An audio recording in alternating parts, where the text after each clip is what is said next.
Tonight is the night, election night. David Perdue and Michelle Nunn. Nathan Deal, Jason Carter. All they can do now is wait for your vote. In the 10th District, Jody Heiss and Ken Dias will fight for Paul Brown's open seat. Our coverage, your vote. The debates have been debated, the ads run, and the mouths covered for every campaign.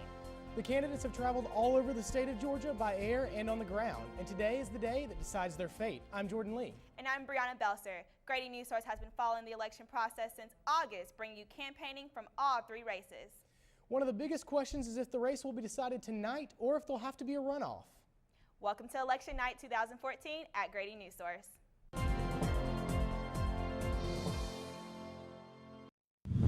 I'm Grady News Source reporter Andrew James at the David Perdue Election Night Party in Buckhead. Perdue is most known for his years as CEO of Dollar General, the bakery giant Sara Lee, and Reebok. He supports overhauling Common Core and the Affordable Care Act. He's also pushing for congressional term limits. Perdue says he'll be an outsider to Washington since he has never held a public office. In the debates, Perdue kept with the overall GOP attack strategy, saying his opponent Michelle Nunn, if elected, would tote the party line for President Barack Obama's policies. In Buckhead, Andrew James, Grady News Source.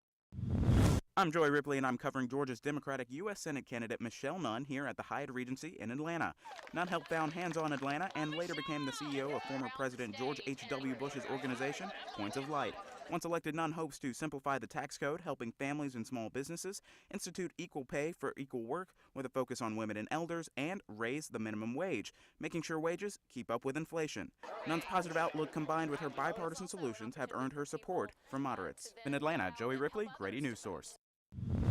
I'm Alma McCarty reporting on Governor Nathan Deal in Atlanta. We'll be here at the College Football Hall of Fame all night to bring you the latest information.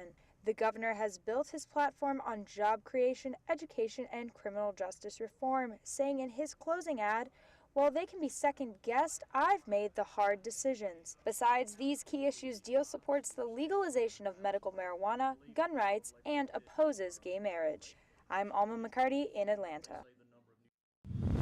I'm Brittany Lai, and tonight I'm here at the Hyatt Regency Ballroom bringing you the latest in election coverage about Democratic candidate Jason Carter. Carter's been all over the state campaigning about his three main points: access to education, including creating a separate budget for K-12 funding and expanding access to the Hope Scholarship. Second, an economy that better suits the middle class, expanding benefits for small businesses and increasing job training. Finally, an open and honest government that would increase government transparency and accountability. But before he can do any of this, Carter has to win tonight's election.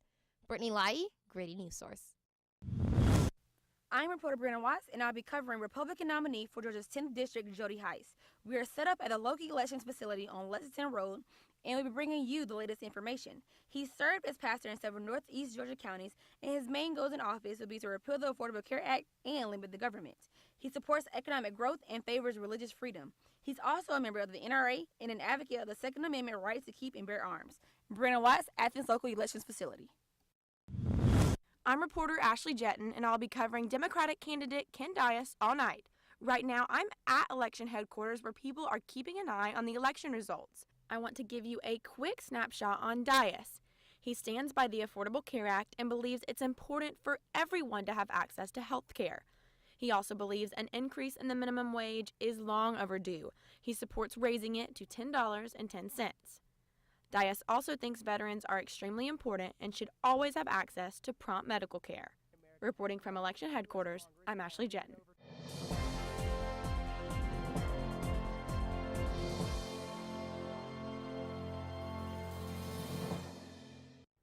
Our reporters are in place. We here in the studio are ready. This is going to be a tight race. It is. We've been working on this for about 3 months now. I know personally I've been working on some of the referendums that are on the ballot and covering them. So hopefully we'll have the results of those tonight. And yeah, hopefully we don't have to wait till January 6th to find out what's going on in these elections. Yes, remember, each candidate has to get 50% in order to win, or we will have a runoff. That's right. It's probably going to be pretty tight between the Senate and the governor's race. I know Perdue and Nathan Deal are going pretty hard, and so are Nunn and Carter. So hopefully we'll be able to find out tonight what's going on. You have been out voting all day. Your coverage is coming. We will be right here with you much of the evening as the results of these close elections come in. That's right. As we find out, we'll be updating you as we get it to our studio here. But you can always check us out on Twitter and our website, gradynewssource.uga.edu.